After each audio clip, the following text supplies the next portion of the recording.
e a gente aqui no Jornal Brasil Atual continua falando, repercutindo a nomeação de Caio Mário Paes de Andrade como novo presidente da Petrobras. E a gente vai conversar agora com Eric Gil Dantas, que é economista do Observatório Social do Petróleo e também do Instituto Brasileiro de Estudos Políticos e Sociais.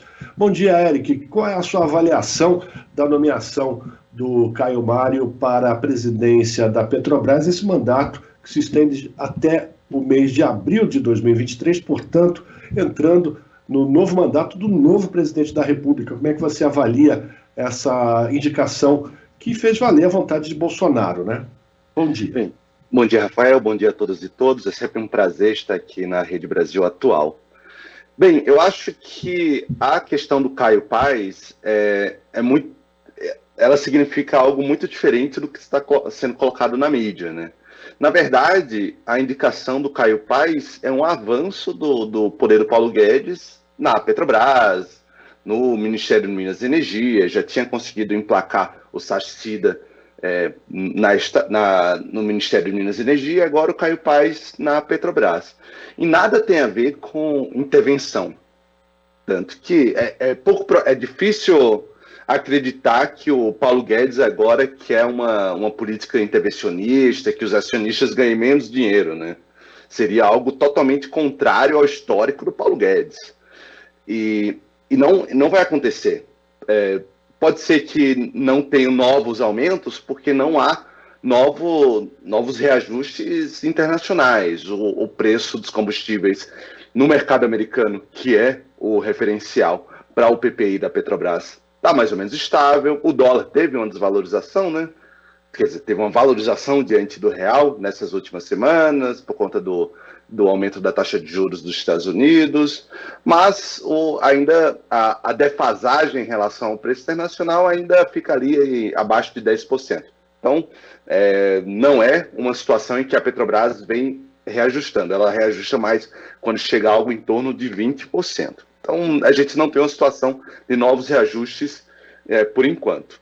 Mas o Caio Paes, na minha visão, ele está lá para avançar no processo de privatização. E ontem a Petrobras já anunciou a retomada da negociação tanto para Repar, a refinaria daqui, né, do Paraná, de Getúlio Vargas, a Refap no Rio Grande do Sul e a Renest em Pernambuco. Então mostra muito bem qual que é o papel do Caio Paes, que representa o Paulo Guedes na Petrobras. É continuar a venda, a privatização da Petrobras, e isso nada tem a ver com segurar preço, né? Na verdade, a consequência lógica, e a gente já viu na Bahia, né, com a venda da RLAM, que agora é Mataripe, a consequência lógica disso é aumentar os preços. Então, se eles forem felizes nos seus objetivos, a gente são preços ainda maiores para gasolina, para diesel, para GLP, não um represamento de preços. Pois é, Eric, a FUP ontem já enviou uma nota classificando como ilegal a aprovação do nome de Caio para presidente da Petrobras. Como é que você avalia essa possibilidade de juridicamente ser barrada essa indicação do Bolsonaro à participação do Caio Mário Paes de Andrade como presidente da empresa? De fato, ele não tem os requisitos colocados pela lei das estatais, né? Porque ele não tem formação, ele não tem atuação na área, ele não tem nada. Mas o Joaquim, o Silvio Luna também não tinha, né? Ele não tinha os requisitos necessários. É muito uma questão política também, de como o comitê lá de pessoal, como os minoritários veem.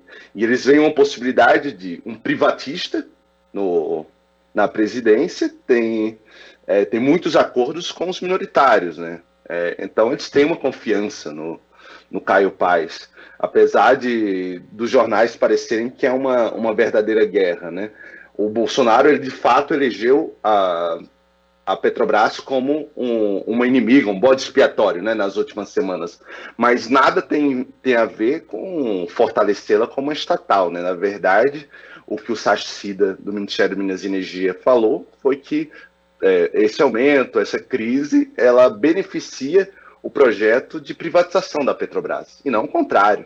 Eles veem porque o que que eles, qual o plano, né? Qual a estratégia? Quanto mais desgastado, pelo menos da ala Paulo Guedes, o Bolsonaro provavelmente ele está mais preocupado em preservar a sua imagem para a reeleição, né? Mas a ala do Paulo Guedes vê nisso uma oportunidade de alguma forma avançar o processo de privatização da Petrobras. A gente tem aí mais ou menos, acho que 2 jogos sendo tocados, né? Enquanto o Bolsonaro pensa em uma forma de jogar a culpa nos outros, Petrobras bode expiatória, eu não tenho nada a ver com isso. A ala Paulo Guedes, com Caio Paes, com Sachida, em conluio com o Centrão, do Arthur Lira, vem uma oportunidade de alguma forma, conseguir colocar para frente a privatização da Petrobras. Eles retomaram agora essa venda das refinarias, mas o sonho maior deles é conseguir vender a Petrobras como um todo, né? Fazer a venda total. Então, eu vejo que a nomeação do Caio Paes, ele é um avanço nesse sentido. Agora, Eric, a gente está há poucos meses das eleições de outubro. O Bolsonaro é muito distante do ex-presidente Lula nas intenções de voto. Você acha que existe tempo hábil para Paulo Guedes e sua equipe colocarem na bacia das almas essas refinarias e avançar nesse processo de privatização da Petrobras, de fatiar ainda mais a Petrobras? Eu acho que as refinarias pode ser, porque é um processo mais rápido, né? E não tem nenhum impeditivo por questões eleitorais. Há o da Petrobras, né? Tanto que essa é a tática que vem sendo aplicada. Se é difícil vender a Petrobras como toda, a gente vai vender nas fatias, porque aí não tem restrições. A gente vende subsidiárias, a gente vende pedaços, poços, ativos em geral da Petrobras, e isso não tem impeditivo, isso não tem nada a ver com a lei eleitoral. Então eu acho que as refinarias é o maior perigo. Eu não consigo enxergar uma forma de conseguir vender a Petrobras em tempo hábil, né? Apesar de que eles querem criar algum fato para conseguir colocar isso para frente. Mas precisaria de uma reviravolta muito grande, né?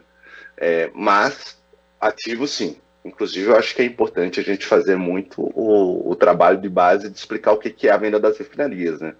Nós do Observatório Social da Petrobras, do petróleo, na verdade, Petrobras a gente não pode, que a gente foi processado pela empresa. Do petróleo a gente fez, inclusive, simulações de quanto que seria o preço da gasolina, do diesel, caso as outras refinarias fossem, já tivessem sido privatizadas, né? Que é o plano da Petrobras, da direção da Petrobras, na verdade, é a venda de metade do parque de refino. Todas as refinarias que não Rio e São Paulo. E baseado no comportamento da Acelen, Mataripe, na Bahia, a gente fez essa simulação. Então, em todos os estados, a gasolina e o diesel seriam ainda mais caros, né? Se fossem privados. Então, acho que as pessoas têm, na verdade, isso em mente, né? Por isso que a privatização da Petrobras sempre é muito rejeitada. Na semana passada saiu nessa semana, né? Mais um Poder Data sobre o tema. Então, as pessoas são contra mesmo, porque sabem aumentar o preço.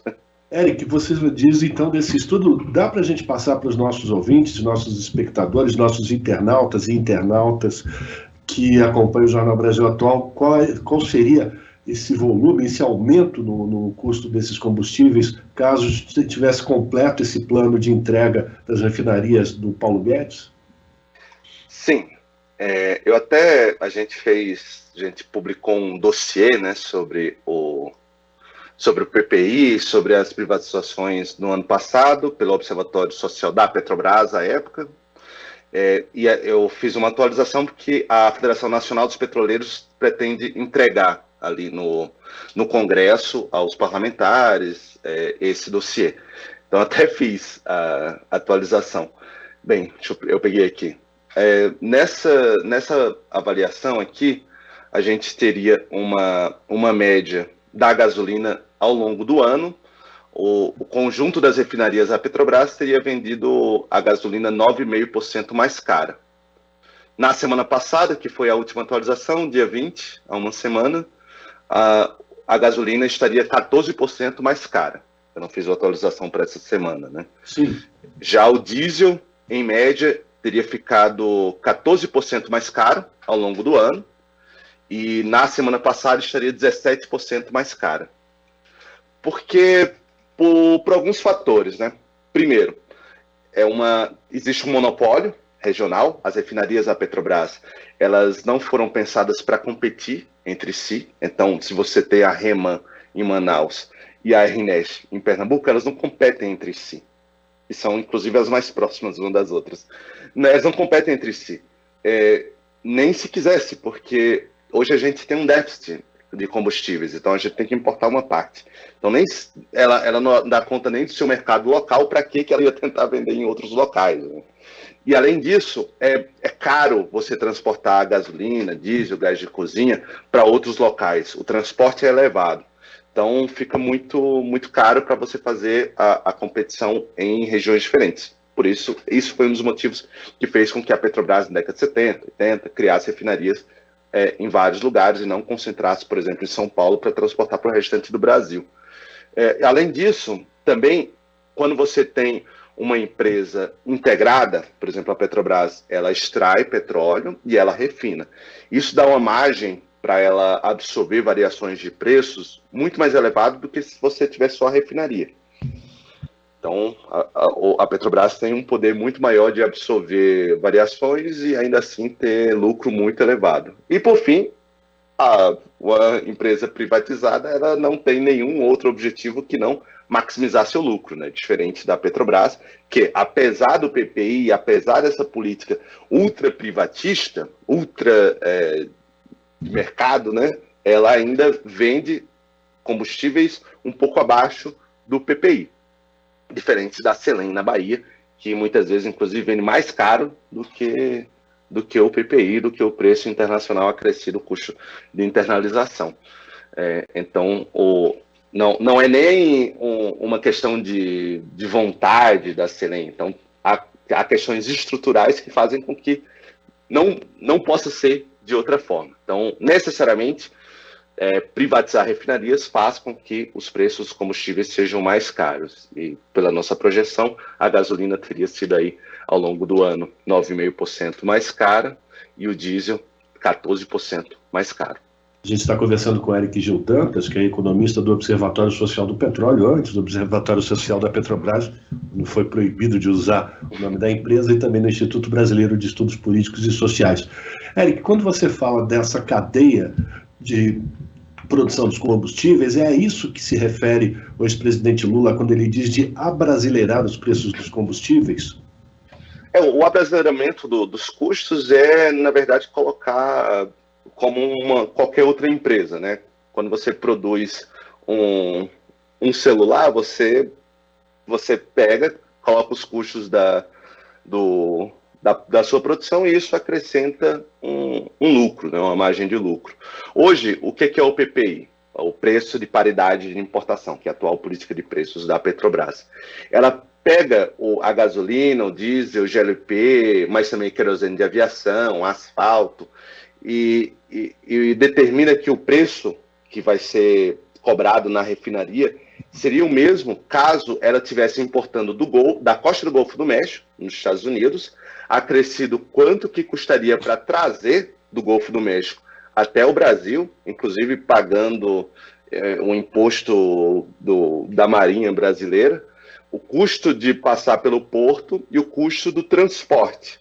Que, por exemplo, se for a refinaria de Betim, em Minas Gerais, seria o custo de transportar, por exemplo, do Porto de Santos até Betim, né, na região metropolitana de Belo Horizonte. E tudo isso seria o preço. Mas como a gente produz combustível, a maior parte do combustível no Brasil, a gasolina aí a gente importa algo de 5% e 6%, o diesel está entre 25% e 30%, a depender do mês de importação. A proposta do Lula, a proposta também de outros candidatos, de outros partidos também, como o PDT, o PSOL, é que a Petrobras passe a cobrar em base aos seus custos nacionais, e não essa simulação de importação que inverte a lógica, né? Se a gente importa... A gente importou em 2021, por exemplo, 16% de todos os combustíveis líquidos do país. Etanol, diesel e gasolina. Mas a gente finge que é 100% de importação, né?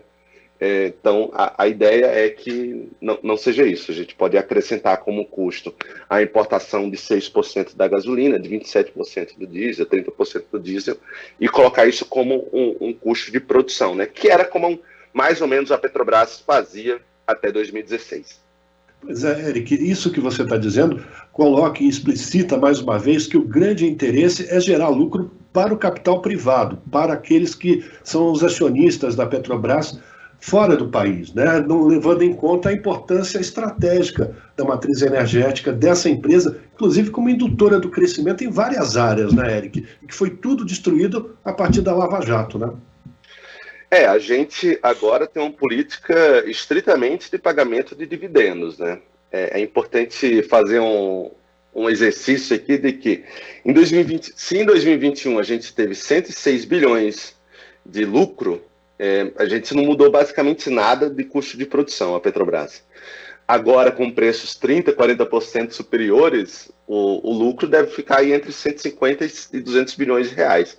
E a Petrobras, nos últimos anos, vem distribuindo quase todo o lucro como dividendos, que é uma coisa que nenhuma empresa faz, porque uma empresa normal, que não quer só extrair o lucro e daqui a médio prazo que se vire, que se destrua, você pega isso e reinveste, né? A Petrobras até acho que tem a ver com a proximidade das eleições, né? Eles percebem que podem ter uma chance imensa de perder as eleições e tem que extrair o máximo possível de dinheiro da Petrobras, saquear o máximo possível para enriquecê-los e depois perder essa boquinha, né? Mas vai ter um lucro muito maior. E isso também impacta em investimentos. A Petrobras caiu drasticamente nos últimos anos o seu nível de investimento, porque ao invés de investir, ela prefere distribuir dividendos. Sai também de vários setores importantes, como biocombustíveis, como etanol, como geração eólica, solar, refinarias. Por exemplo, depois da Lava Jato, eles não terminaram de construir o segundo trem da RNEST, de Abreu e Lima, que seriam 2 trens, que seriam 2 partes da refinaria. Conseguiu construir a primeira, mas a segunda, e a RNEST, Abreu e Lima, ela é especializada em produzir diesel. Se a gente tem um déficit aí que está chegando a 30% do diesel, seria fundamental a gente ter terminado essa segunda metade, porque iria diminuir consideravelmente a nossa dependência de diesel importado. Mas não, né?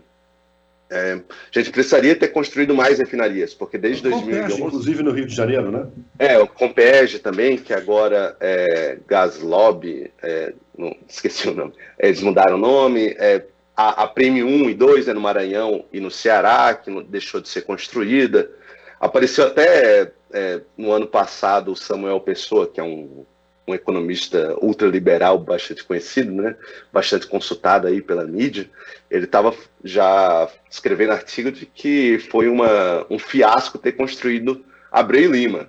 Ele desconsidera completamente a questão de dependência no mercado internacional, de geração de emprego em outro país, porque quando a gente aumenta a importação ao invés de produzir aqui, a gente não está só prejudicando a balança comercial brasileira, fazendo com que aumente o dólar, enfim, mas também a gente está exportando emprego, né? Ao invés de produzir aqui, a gente tem o 9º maior produtor de petróleo e gás do mundo, 8º maior produtor de óleo, a gente poderia produzir aqui, é só construir novas refinarias, mas a gente está importando, principalmente dos Estados Unidos. A gente importa quase todo o diesel dos Estados Unidos, então a gente tem um interesse aí muito, muito próximo, né?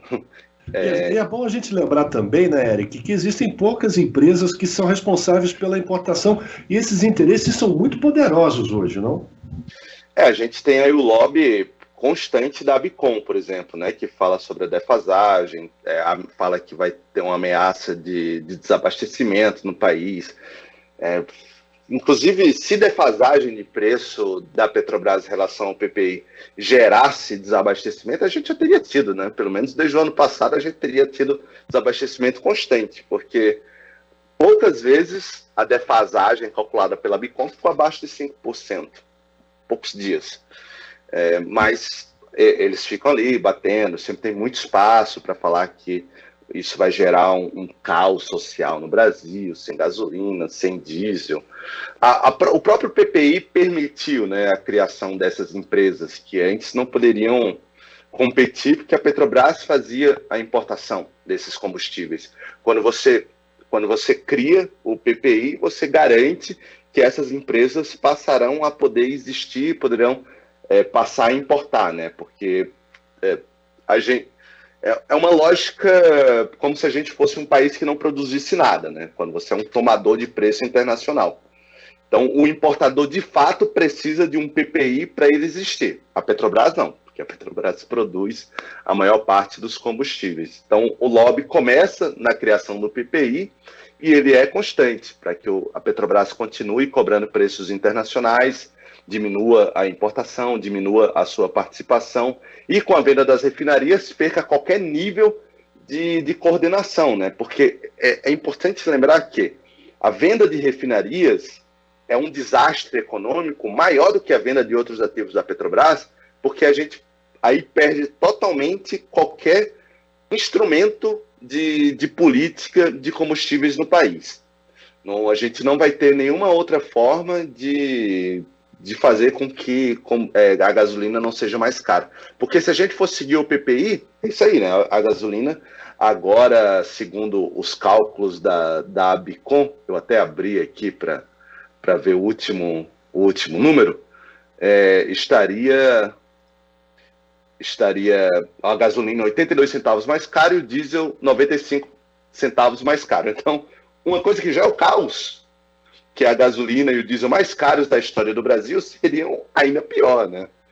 Então, se a gente vender as refinarias, se a Petrobras conseguir vender metade de parte de refino, acabou qualquer coordenação. E a gente vai ficar aí condenados a pagar, no mínimo, o preço internacional acrescido a esses custos de importação. A gente está conversando com Eric Gil Dantas, economista do Observatório Social do Petróleo. Eric, o ex-presidente Lula, franco favorito para vencer as eleições de outubro. O Partido dos Trabalhadores retomando o poder, e ele já anunciou publicamente que essa política vai ser modificada. Quanto tempo será necessário para que essa mudança de política chegue à vida do brasileiro que vem sofrendo tanto com o aumento do custo do gás e dos combustíveis? Bem, espero que o Lula modifique a política de preços da Petrobras, é a proposta que ele vem colocando, né?